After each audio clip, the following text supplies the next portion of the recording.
Please छोड़ दो मुझे।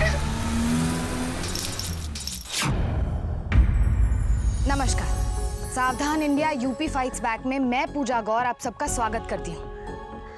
कांच की चूड़ियां खुशियों की खनक लाती है, लेकिन इन्हीं चूड़ियों के मशहूर शहर यानी कि यूपी के फिरोजाबाद शहर में एक दुल्हन की चूड़ियां सड़क पर बिखर कर रह गई। शादी के जोड़े में ये लड़की किसी से बचकर भाग रही थी, लेकिन क्यों? आखिर उसे किसने अगवा किया था? वो शख्स जिसके लिए वो शादी के जोड़े में भागी थी, या फिर कोई और ही था जो उसे जबरन उठा कर ले गया था? और क्या चाहता था वो? आखिर कौन थी ये लड़की? कैसे वो इन हालातों में पहुंची और आगे क्या होने वाला था उसके साथ?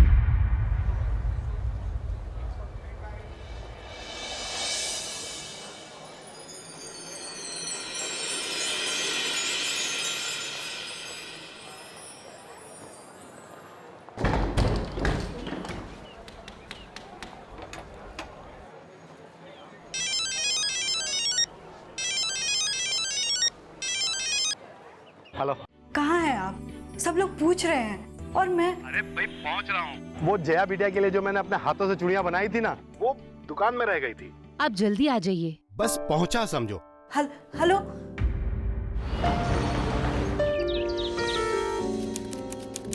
नमस्ते।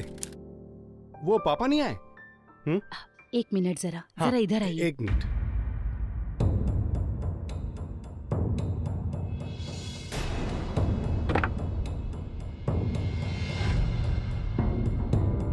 मेहमान पूछ रहे थे, मैंने तो कह दिया सबसे कि जया अपनी सहेलियों के साथ ब्यूटी पार्लर गई है, पर कब तक छुपाएंगे?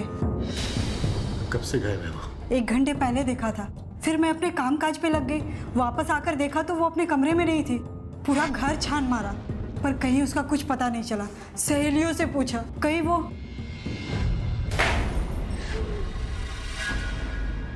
ऐसा मत कहो। अरे दुकान पे जाने से पहले तो हम मिले थे उससे। ऐसा कुछ नहीं होगा, और वो हमारी बेटी है। ऐसा कोई गलत काम नहीं करेगी वहां।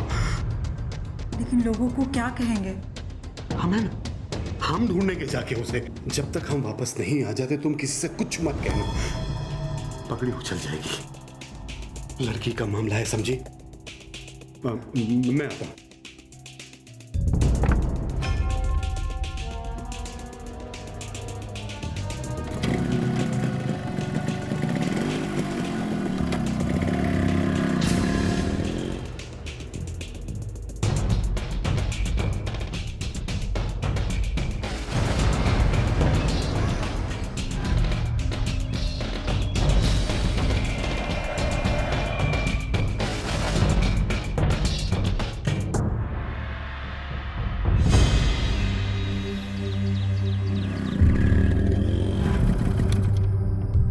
कुछ पता चला? पूछा आपने किसी से? आसपास की हर जगह, हर नुक्कड़, हर गली में हमने तलाश किया, कहीं कोई पता नहीं चला उसका। और पूछता भी तो क्या पूछता मैं कि हमारी बेटी शादी के मंडप से गायब हो गई, आपने देखा क्या? हमारा तो मन चाह रहा था कि हम चीखे चिल्लाए ताकि वो हमारी आवाज सुन ले। हमारी तो कुछ समझ में नहीं आ रहा। हम क्या करें?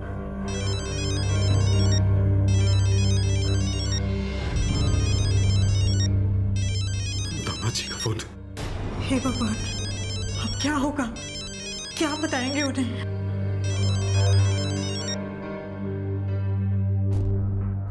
हेलो पापा जी प्रणाम। सारी तैयारियां हो गई है ना? बेटा, जया जया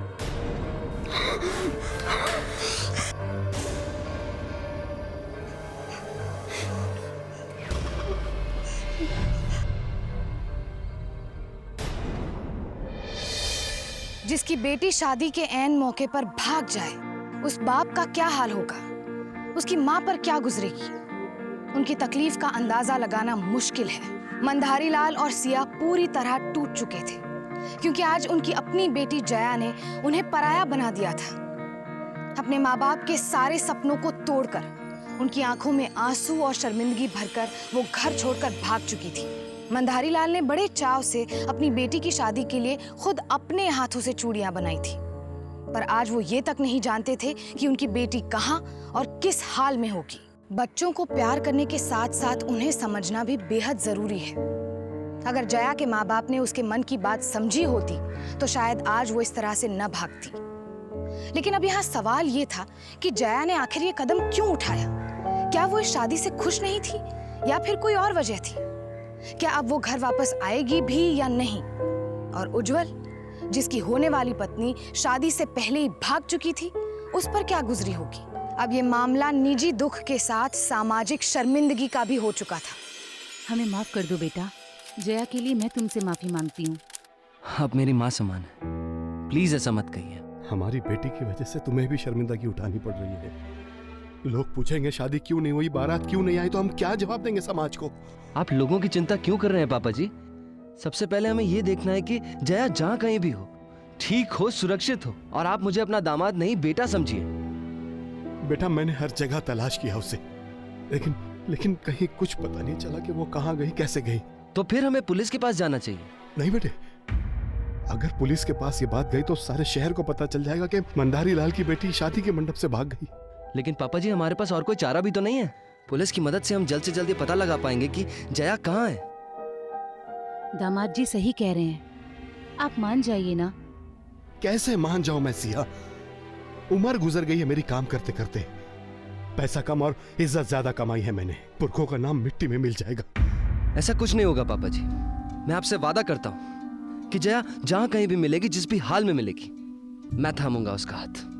अपनी पत्नी का दर्जा दूंगा उसे मैं, और समाज में कोई भी आप पर या आपके परिवार पर उंगली नहीं उठा पाएगा। लेकिन इस वक्त मुझे प्लीज पुलिस के पास जाने दीजिए। ठीक है बेटा। जी, जया के साथ आज मेरी शादी थी और बारात पहुंचे उससे पहले ही जया कहीं गायब हो गई। सर, जल्द से जल्द पता लगाइए कि जया कहाँ है, वरना आप तो जानते हैं कि ऐसे मामले अगर समाज में फैल जाए तो इज्जत और आबरू दोनों नीलाम हो जाती है। क्या नाम बताया लड़की के पिता का? जी, मंदारी लाल। उनकी चूड़ियों की दुकान है मेरे गोदाम के पास। मेरी चूड़ियाँ बनाने की फैक्ट्री है। बरसों से जानता हूँ उनको मैं। ये लड़की जया कब गायब हुई है? जी, ये तो नहीं पता, लेकिन बारात निकलने से पहले मैंने उनको फोन किया था और तब जया गायब थी। ठीक है पदम, चलो लड़की के पिता से पूछताछ करते हैं। आखिरी बार मैंने जया को उसके कमरे में देखा था।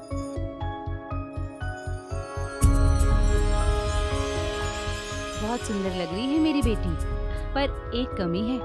अपने पापा के हाथों की बनी हुई चूड़ियां पहन ले, फिर पूरी दुल्हनिया दिखेगी। मैं मेहमानों को देख कर आती हूँ। हाँ,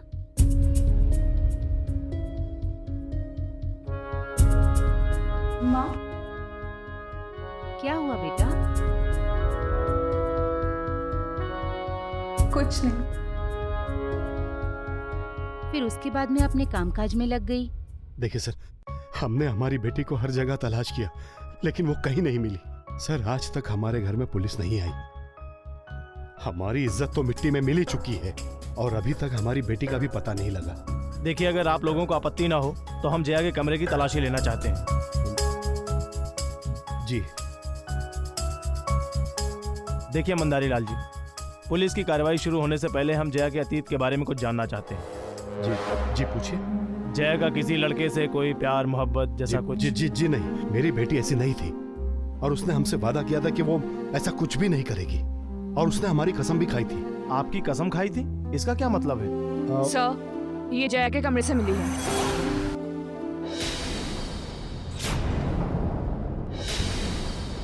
कुछ खास नहीं लिखा है। इसमें लिखा है कि मुझे माफ कर दीजिए, मैं ये शादी नहीं कर सकती। सर जी, ये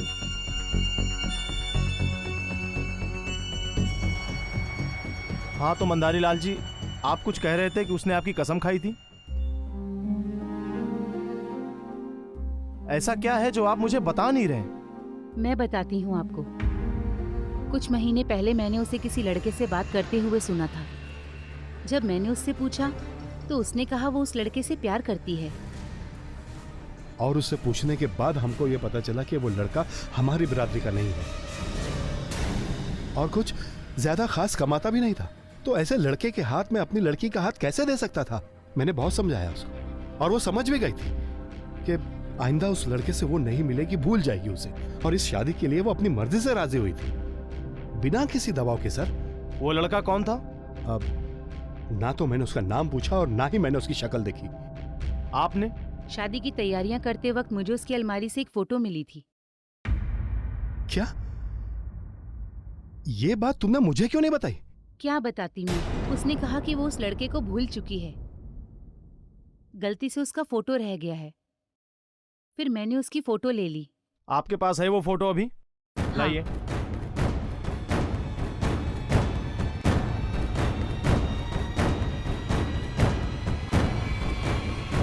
सर दिखाइए एक सेकंड। मैं तो जानता हूं इसे, ये तो मिथिलेश है। मिथिलेश? आप कैसे जानते हैं इसे? मेरी फैक्ट्री में मजदूरी करता है। छोड़ूंगा नहीं इसे। इसकी जरूरत कैसे हुई मेरी होने वाली बीवी के साथ ये सब करने की? शांत रहिए और आप ऐसा कुछ भी नहीं करेंगे।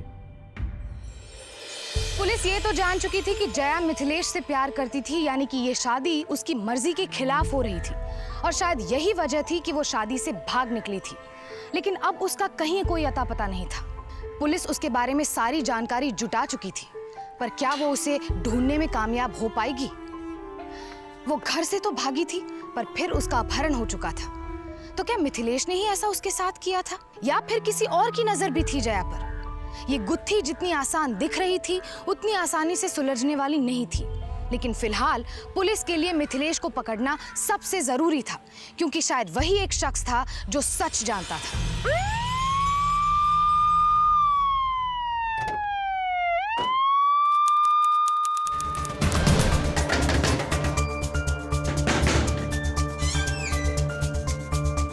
क्या हुआ था?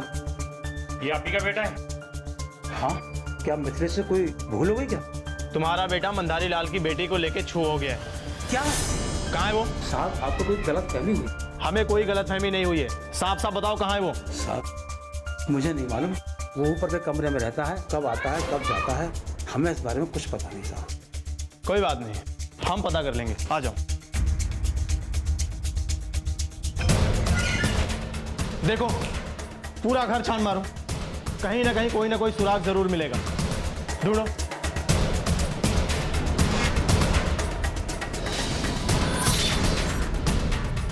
सर, ये दुपट्टा सर जया के माता पिता के स्टेटमेंट के अनुसार जया ने इसी रंग का दुपट्टा पहना था जिस दिन वो घर से भागी थी। कहाँ से आया ये दुपट्टा? है सच सच बताओ, मिथिलेश कहाँ है? साहब हमें नहीं मालूम मिथिलेश कहाँ है। इस वक्त तो फैक्ट्री में ही होता है। चलो पढ़ो, उज्जवल की फैक्ट्री की तरफ चलो। Yes sir. मिथिलेश वहीं पे काम करता था, हो सकता है वहां पे लोगों को पता हो कि कहाँ मिलेगा वो। चलो।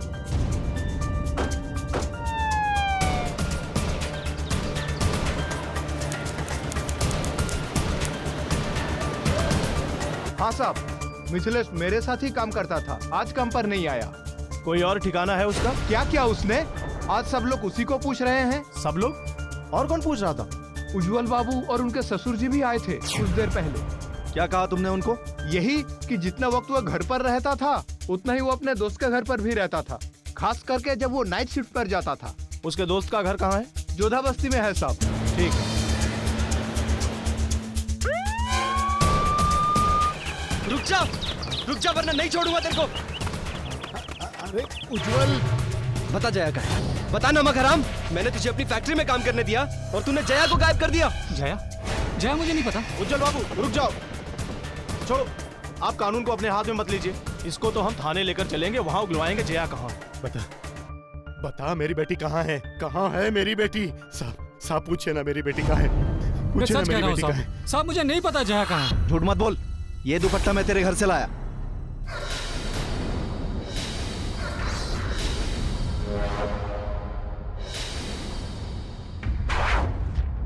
ये तो जया का है। ये थाने चलकर बताएगा कि जया कहाँ है। ले चल इसको। बहुत हो गई तेरी नौटंकी, सच बता जया कहाँ है। देख, हम तुझे फंसाना नहीं चाहते हैं, लेकिन सच सच बता दे कि जया कहाँ पर है। तुम दोनों ने भाग के शादी तो नहीं की है ना? सच सच बता दे, वरना सच उगलवाने के हमारे पास और भी बहुत सारे तरीके हैं। बता। साहब मैं सच कह रहा हूँ, मुझे नहीं पता जया कहाँ है। झूठ मत बोल। जया का दुपट्टा मैं तुम्हारे कमरे से मिला। जया ने अपने फोन से आखिरी फोन तुम्हारे नंबर पे किया था। बोल जया कहाँ है? साहब ये सच है कि जया ने मुझे फोन किया था। ये भी सच है कि हम दोनों एक दूसरे को बहुत चाहते हैं साहब। कैसा लग रहा है? बहुत अच्छी। मैं तुम्हारे लिए कुछ लाया हूँ।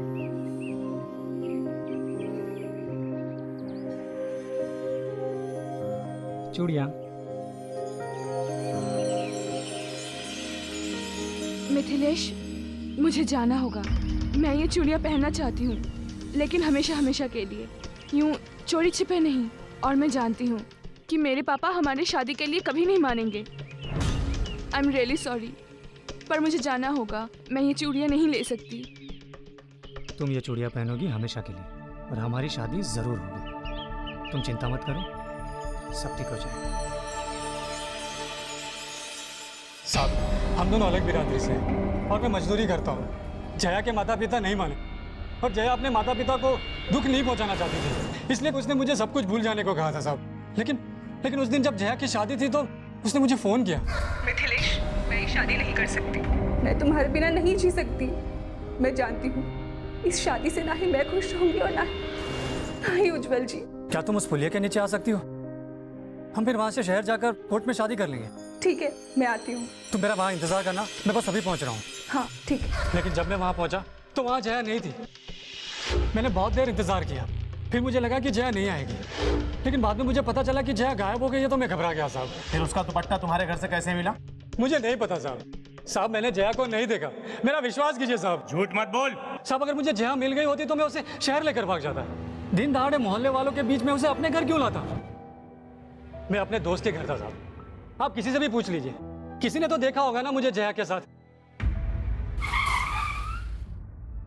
पापा जी, मैं आपके साथ हूं। मिथिलेश से पुलिस सच उगलवा कर रहेगी, आप चिंता मत करिए। मिथिलेश के कमरे से मिली जया की चुनरी इस बात का सबूत थी कि जया के भागने से उसका सीधा ताल्लुक था, और इसी आधार पर पुलिस ने उसे गिरफ्तार कर लिया था। वो बार बार यही कह रहा था कि उसे नहीं पता कि जया की चुनरी उसके कमरे में कैसे पहुंची। तो क्या मिथिलेश झूठ बोल रहा था, या फिर जया के गायब होने के पीछे कोई और ही रहस्य था?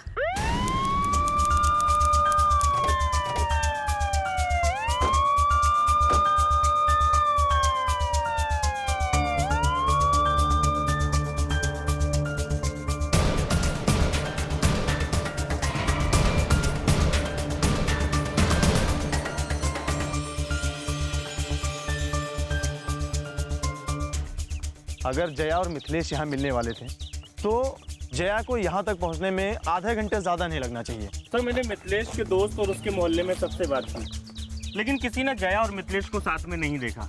दिन का वक्त था सर, काफ़ी भरा हुआ इलाका है। सर, मुझे लगता है कि अगर वो दोनों साथ होते तो किसी न किसी ने तो उनको ज़रूर देखा होता। सर, मिथिलेश के बयान के मुताबिक वो सारा दिन अपने दोस्तों के घर पर ही था। अगर मिथिलेश अपने दोस्त के घर पर था तो उसे यहाँ तक पहुँचने में कम से कम 1 घंटा लगना चाहिए। मतलब कि जया उससे पहले यहाँ पहुँची होगी। सर, होना तो यही चाहिए था, पर मुझे मिथिलेश ने बताया कि जब वो यहाँ पहुँचा तब जया यहाँ नहीं थी। पदम, हमें भी तो नहीं पता है कि जया यहाँ तक पहुँची थी भी या नहीं। सर, ये टूटी हुई चूड़ियाँ। पदम, फिरोजाबाद है, चूड़ियों का शहर है। किसी भी दुकानदार के हाथ से आते जाते गिर गई होगी, टूट गई होगी, इसमें ताज्जुब की क्या बात है? पर सर, इस पर खून लगा हुआ है।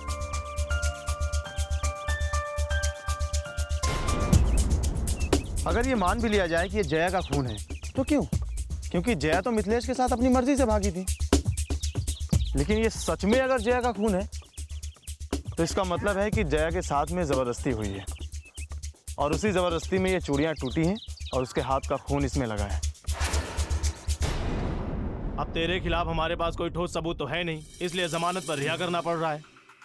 लेकिन सुन, शहर छोड़कर मत जाना। जी साहब, मेरा विश्वास कीजिए, मैं भी पता लगाना चाहता हूँ कि जया कहाँ है। और मैं भी। चल निकल, अभी ले जाओ इसे। जी सर। सर, आपको क्या लगता है, क्या जया को गायब करने में मिथिलेश कहाँ थे? पदम, जब तक जया मिल नहीं जाती है, जया से जुड़े हुए हर आदमी पर हमेशा कर, और ये मिथिलेश पर कड़ी नजर रखो। अगर इसने जया को कहीं छुपाया है तो ये उससे मिलने की कोशिश करेगा जरूर। फिलहाल हम लोग जया के पिता से फिर से पूछताछ करते हैं। देखिए, हमने कड़ी छानबीन की है। अगर दिन दहाड़े मिथिलेश जया को अपने ऊपर वाले कमरे में ले गया होता जहां पर हमें वो दुपट्टा मिला है, तो उसके मोहल्ले में किसी ने तो जरूर देखा होता। अब हम ये तो नहीं कह सकते हैं कि वो दुपट्टा वहां पर कैसे पहुंचा, लेकिन हमें पुरानी पुलिया पर कुछ टूटी हुई चूड़ियां मिली। और इस पर खून भी लगा हुआ है। ये तो मेरी जया की चूड़ियां है। उस दिन इसने यही चूड़ियां पहनी हुई थी। देखिए आप लोग धीरज रखिए, हम जया की तलाश कर लेंगे। आप कब तक दिलासा देते रहेंगे? कब तक? इंस्पेक्टर साहब, आपने मार मार के मिथिलेश की हड्डियां क्यों नहीं तोड़ दी? क्यों नहीं सच उगलवाया उससे? देखिए हमारे पास उसके खिलाफ ठोस सबूत नहीं है, इसलिए हम उसको रिमांड पर नहीं रख सकते हैं और इसलिए हमको उसे जमानत पर रिहा करना पड़ा। ये क्या कह रहे हैं सर आप? जिस आदमी के जरिए हमारी बेटी का पता चल सकता था उसे आपने कैसे जाने दिया? तो अब जया का पता कैसे चलेगा? पुलिस अपने तरीके से काम कर रही है। मिथिलेश पर हमें भी शक है, वो कहीं जा नहीं सकता है। हमारे आदमी 24 घंटे उस पर नजर रखे हुए हैं।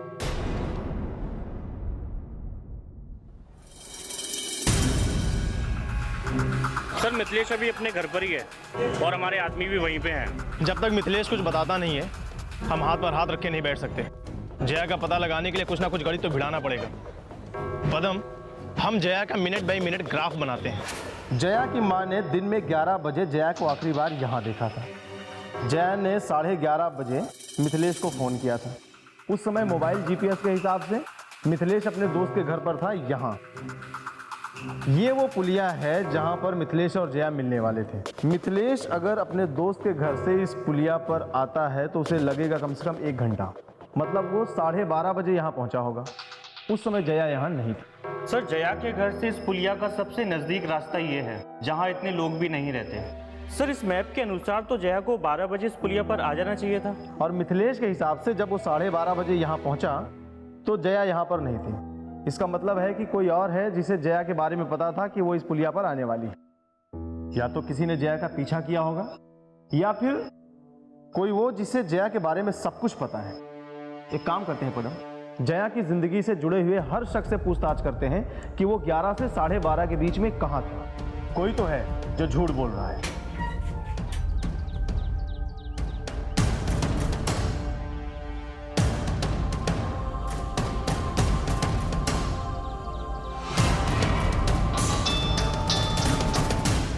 सर इस समय मिथिलेश बस अड्डे पे है सर, लगता है भागने की कोशिश कर रहा है सर। सर आप कहें तो उसे अरेस्ट कर लें। नहीं नहीं, सिर्फ उस पर नजर रखो।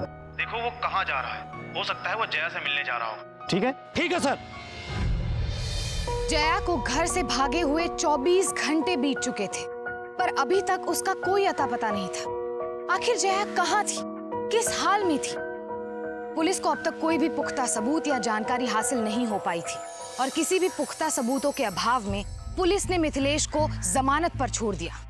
पर क्या पुलिस मिथिलेश के जरिए जया तक पहुंचने में कामयाब हो पाएगी? जया के माता पिता और उसका मंगेतर उज्जवल दर्द और शर्मिंदगी से गुजर रहे थे, तभी इस कहानी में एक नया मोड़ आया।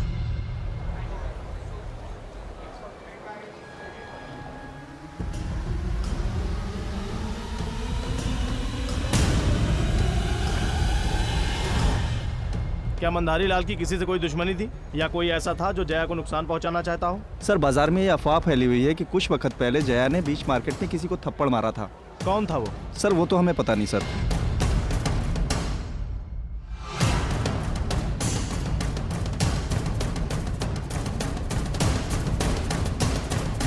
उज्जवल जी, जिस वक्त जया गायब हुई उस वक्त आप कहाँ थे? देखिए एक रूटीन इंक्वायरी है, इसलिए हमें आपसे भी पूछताछ करनी पड़ेगी। उस दिन मेरी शादी थी, मैं यहीं पर घर पर था, बारात लेके निकलने वाला था, और कहाँ रहूंगा मैं?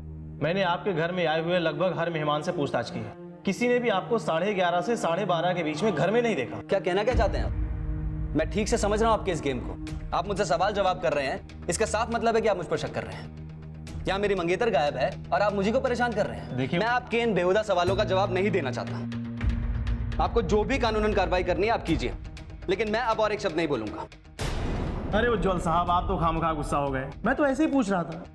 खैर, आप जरा ठंडे दिमाग से सोचिए कि आप उस वक्त कहाँ थे, शायद आपको याद आ जाए। हम फिर मिलेंगे। Thank you.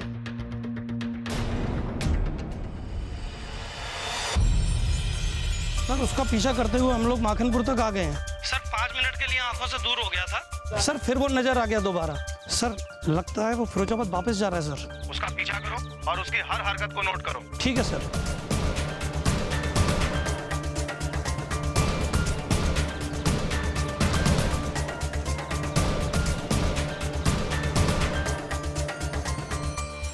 कुछ पता चला जया के बारे में? कहाँ है वो? हम तलाश कर रहे हैं। जया के गायब होने के दौरान 11:30 से 12:30 के बीच में आप लोग कहाँ थे? देखिए ये सवाल मैं सबसे पूछ रहा हूँ, ताकि हमें कुछ तो सुराग मिले, कुछ तो पता चले। और यही सवाल पूछने के लिए हम उज्जवल जी से भी मिले थे, मगर उन्होंने हमारे सवाल का जवाब नहीं दिया। वो गुस्सा हो गए। ये क्या कह रहे हैं सर आप? हमारे बेटे जैसे दामाद पर शक कर रहे हैं? मंधारी लाल जी, शक नहीं कर रहा हूं, सिर्फ सवाल पूछ रहा हूं। जरूरी है। 11:30 और 12:30 के बीच में वो हमारे साथ थे। आपके साथ? जी। मगर उस दिन तो बारात आनी थी। क्या है ना सर कि लड़की की शादी है, और वो भी उज्जवल बाबू जैसे रईस घर में, तो लेन देन की बात करनी थी, इसलिए हम उनसे मिले थे ताकि कुछ ऊंच नीच ना हो जाए। उसके बाद वो अपने घर चले गए और हम दुकान पर जया की चूड़ियां लाने। आप कहते हैं तो हम मान लेते हैं। अच्छा, एक सवाल और, क्या जया ने चूड़ी बाजार में कभी किसी आदमी को थप्पड़ मारा था?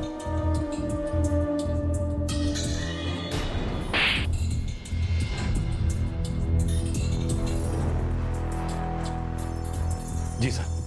लेकिन आप ऐसा क्यों पूछ रहे हैं? कहीं उसने जया को? हो सकता है। अरे नहीं साहब, वो तो लखन सिंह था। उसने जया के साथ मार्केट में कुछ बदतमीजी की थी, उसके बाद जया ने उसे थप्पड़ मार दिया, लेकिन उसके बाद वो खुद घर आकर हम लोगों से पैरों पे गिरकर माफी मांगा था। लेकिन सर, ये तो कई महीनों पुरानी बात है, उसके बाद ऐसा कुछ भी नहीं हुआ। ठीक है, अभी मैं चलता हूं। कहीं लखन सिंह ने? नहीं, ऐसा कुछ भी नहीं हुआ होगा। वो जहां भी होगी ना, ठीक होगी। हमारे और हमारे दामाद जी के बीच में तो कोई लेन देन की बात नहीं हुई थी ना, फिर आपने ऐसा क्यों कहा? और आखिर दामाद जी ने पुलिस को क्यों नहीं बताया कि उस दिन वो 1 घंटे के लिए? सिया, वो हमारे बेटे जैसे हैं, क्या कुछ नहीं किया उन्होंने हमारे लिए? कहीं फंस गए होंगे। और तुम क्या चाहती हो कि इस पूरी छानबीन में मैं उनका नाम बदनाम होने दूं? सब ठीक हो जाएगा। तो मैंने पुलिया के दोनों रहते लोगों से बात की, लेकिन किसी ने जया और मिथिलेश को देखा ही नहीं। सर, एक दुकानदार ने वहाँ किसी झगड़े की आवाज़ सुनी। सर, जब तक कि वो दुकानदार बाहर आया, कोई गाड़ी लेके जा चुका था, और उसके तुरंत बाद एक और गाड़ी वहाँ से गुजरी। अच्छा, कितने बजे हुआ है सब? सर, यही को तकरीबन 12 से 12:30 के बीच। सर, उसने ये भी बताया कि उन गाड़ियों पर चूड़ी के स्टिकर लगे थे। और कुछ? सर, एक गाड़ी का तो पता नहीं, लेकिन दूसरी गाड़ी किसी लखन सिंह की थी। चूड़ी मार्केट में दुकान है उसकी। तुम ही लखन हो? हाँ, क्यों? तेरे क्यों का जवाब तो बड़े साहब थाने में देंगे। चल। अरे साहब, मैंने क्या किया है? याददाश्त वापस दिलाऊं या जया का थप्पड़ याद आ गया? वो तो साहब कुछ महीने पहले की बात है साहब, पर आप इतने दिन बाद मुझसे क्यों पूछ रहे हैं साहब? क्योंकि जिस पुलिया से जया गायब हुई है, उसी पुलिया पर उसी दौरान तुम्हारी गाड़ी देखी गई है। बोल, जया कहाँ है? बदला लेने के लिए किया है ना ये सब? मतलब साहब, हम तो उससे प्यार करते हैं। एक दिन हमने हिम्मत करके दिल की बात बताई तो साहब गाल पे थप्पड़ मार दिया साहब उसने। पर हम नाराज नहीं थे उससे, प्यार जो करते थे हम उससे, पर हम उसका पूरा क्यों चाहेंगे साहब? झूठ मत बोल। साहब, मैं झूठ नहीं बोल रहा हूँ, बिल्कुल सच बता रहा हूँ। हाँ ठीक है। इसकी दुकान और मकान में कुछ भी नहीं मिला। इसकी गाड़ी में कुछ मिला? नहीं सर, हमें वहाँ कुछ नहीं मिला। इसका मतलब है कि जया फिर उस दूसरी गाड़ी में होगी। कुछ पता चला वो गाड़ी किसकी थी? नहीं सर, अब तक कुछ पता नहीं चला। वो साहब मैं बताऊं, वो गाड़ी किसकी थी? किसकी? साहब, मैं पुलिया से जा रहा था तो आगे मोड़ पे एक गाड़ी को जाते हुए पीछे से देखा साहब। मैं तुरंत पहचान गया साहब वो गाड़ी किसकी थी। जया के गायब होने के बाद हमारी हर इन्वेस्टिगेशन में बार बार आपका नाम क्यों आता है? बकवास है ये सब।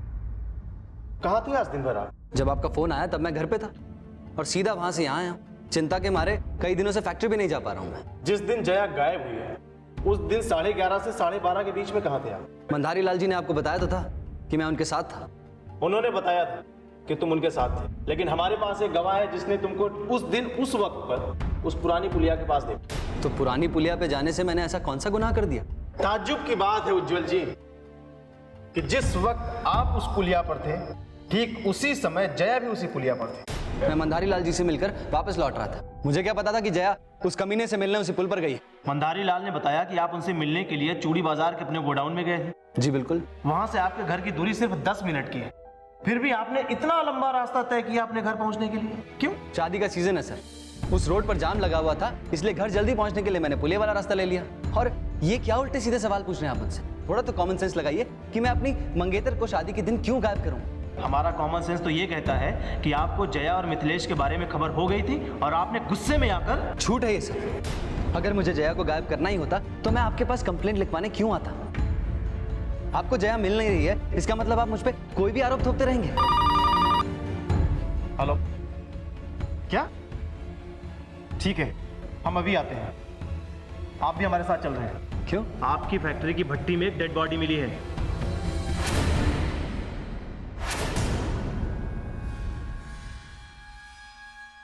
पदम, ये डेड बॉडी तो किसी लड़की की ही लगती है, लेकिन ये जया की डेड बॉडी है, इस बारे में कहना अभी मुश्किल है। डीएनए रिपोर्ट के बाद ही कुछ कहा जा सकता है। तुमने कब देखा इसे? हम सब खाने की छुट्टी पर थे साहब। मैं ये भट्टी संभालता हूँ साहब। तापमान नापने के लिए जब जल्दी आया मैं, तो भट्टी में एक लाश देखा साहब। मैं पूरा शरीर जल चुका था। तुम्हें किसी पे शक है? नहीं साहब।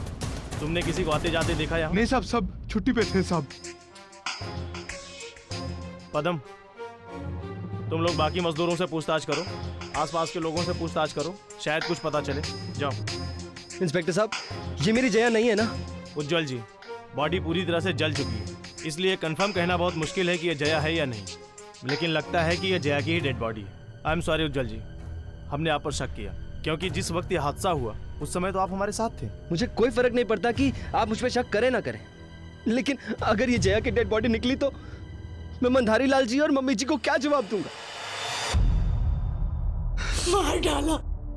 मार डाला मेरी बेटी को, मार डाला मेरी जया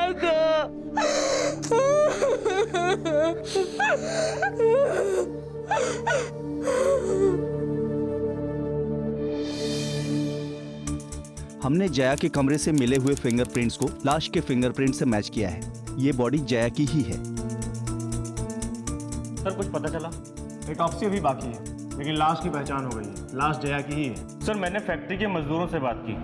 सर, उन्होंने मुझे बताया कि उन्होंने मिथिलेश को फैक्ट्री के आसपास नशे की हालत में देखा।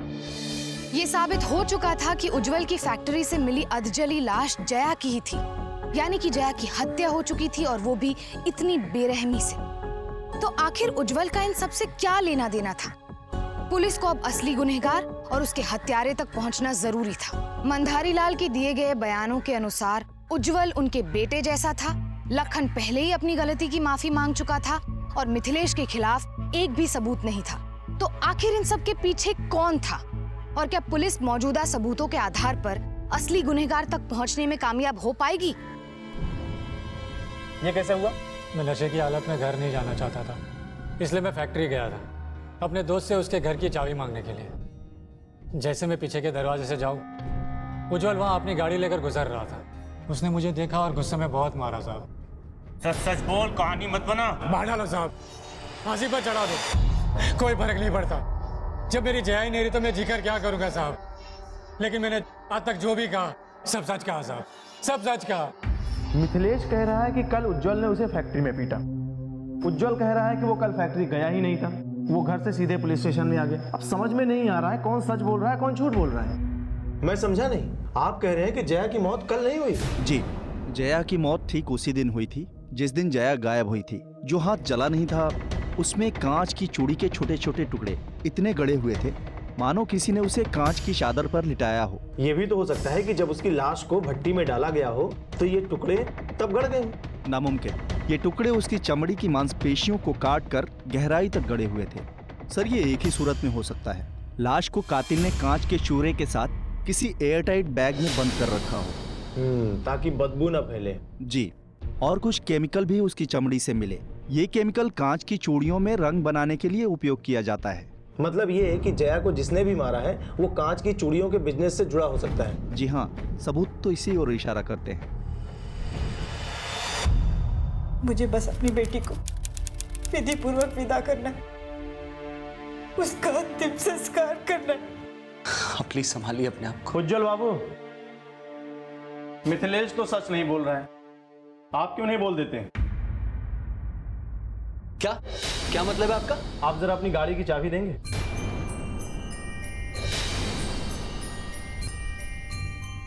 इनकी गाड़ी की अच्छे से तलाशी लो।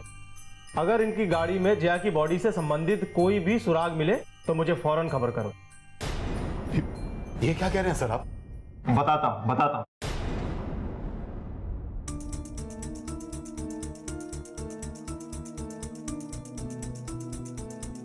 उज्जवल बाबू, तुमने कहा था कि कल तुम फैक्ट्री नहीं गए थे। जी नहीं गया था। और मिथिलेश ने कहा कि तुम फैक्ट्री कल गए थे। मिथिलेश गुनहगार है, झूठा वो है। उसके कहने पर आप ये कैसे बोल सकते हैं कि उज्जवल गुनहगार है? इल्जाम नहीं लगा रहा हूं मंधारी लाल जी, साबित भी करूंगा।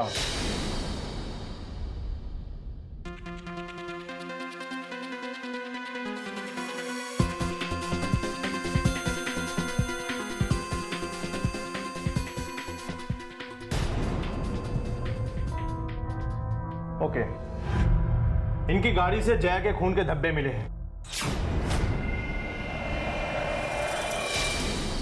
इनके गोडाउन में भी उसके खून के धब्बे मिले हैं। उज्जवल बाबू, सच यहां बोलेंगे या घसीट कर थाने ले चलूं तब बोलेंगे? उज्जवल, क्या ये सच है? बताओ। मैंने नहीं मारा जया को। मैंने तो बस मदद की थी। किसकी मदद की थी? किसने मारा उसको? हमने मारा हमारी जया को।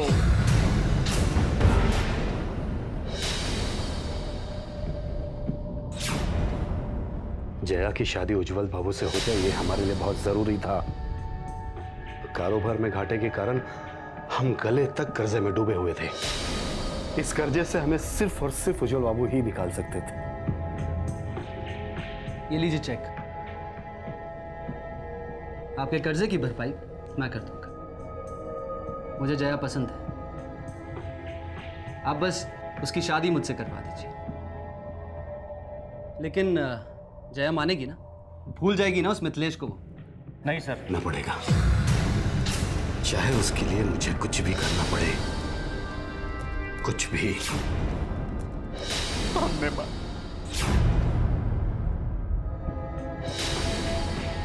उसने हमसे वादा किया था, कसम खाई थी हमारी कि वो मिथिलेश को भूल जाएगी, पर उसने ऐसा नहीं किया। उसने हमारी जगह मिथिलेश को चुना। धोखा दिया उसने हमें, धोखा दिया।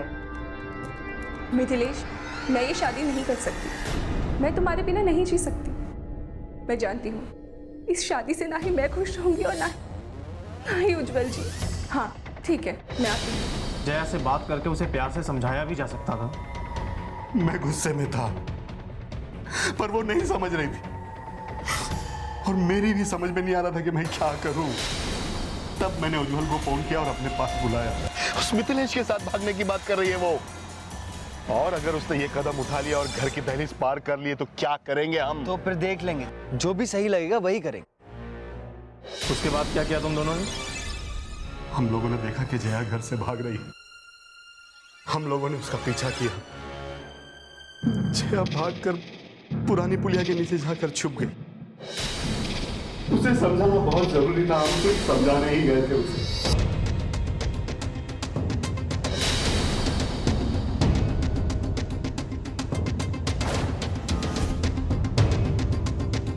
प्लीज प्लीज छोड़ दो। तुम्हें उस लड़के को बुलाना ही होगा बेटा, वो तुम्हारे लायक नहीं है। ये उज्जवल ही तुम्हारे लायक है। और तुमने तो हमारी कसम खाई थी, फिर क्यों तोड़ दी उसे? अरे क्यों अपने बाप की पगड़ी उछालना चाहती हो तुम? पापा, मैं आपको, माँ को या फिर उज्जवल जी को परेशान नहीं करना चाहती थी, पर मैं क्या करूं? नहीं जी सकती मैं उसके बिना। मिथिलेश की वजह से जया मुझसे शादी नहीं करना चाहती थी, इसलिए जया की मौत के लिए मैं मिथिलेश को फंसाना चाहता था। मैंने ही जया का दुपट्टा मिथिलेश के कमरे में रख दिया था।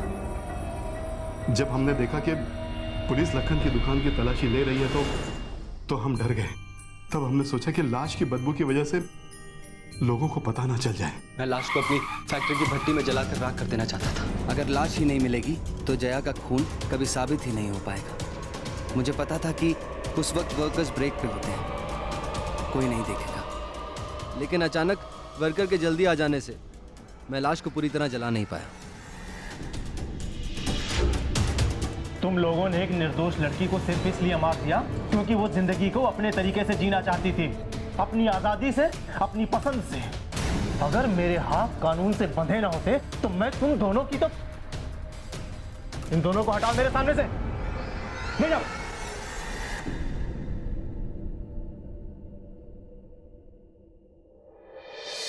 माँ बाप हमेशा अपने बच्चों का भला ही चाहते हैं और अपनी बेटी के लिए सबसे अच्छा दामाद ही चुनना चाहते हैं, पर जिसकी शादी है क्या उसे इतना हक भी नहीं कि वो अपनी जिंदगी का सबसे अहम फैसला खुद कर सके? और उसे जन्म देने वाले को ये हक किसने दिया कि वो उसके जीने का अधिकार ही छीन ले, वो भी समाज में अपनी झूठी इज्जत के चलते? मंधारी लाल को सिर्फ समाज में अपनी झूठी इज्जत की ही नहीं बल्कि अपने बिजनेस का भी ख्याल था। वो इस शादी के जरिए अपने कारोबार में फायदा चाहते थे। आखिर ये कैसा प्यार हुआ जो अपनी बेटी की खुशियों का सौदा कर रहा था?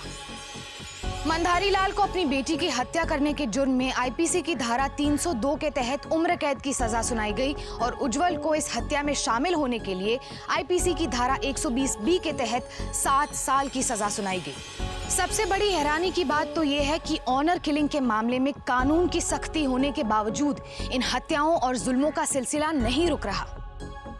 कानून अपना काम कर रहा है, पर समाज के नागरिक होने के नाते ये हमारी भी जिम्मेदारी बनती है कि हम लोगों को उनके बच्चों के प्रति ऐसा कोई भी गलत कदम उठाने से रोकें। शिक्षा और जागरूकता के जरिए ही ऑनर किलिंग के इस शर्मनाक अपराध को रोका जा सकता है। फिर होगी आपसे मुलाकात जुर्म से जंग की ऐसी ही बेमिसाल कहानी के साथ। तब तक सावधान इंडिया, यूपी फाइट्स बैक। जुर्म से जंग जारी है, अब यूपी की बारी है। तो सावधान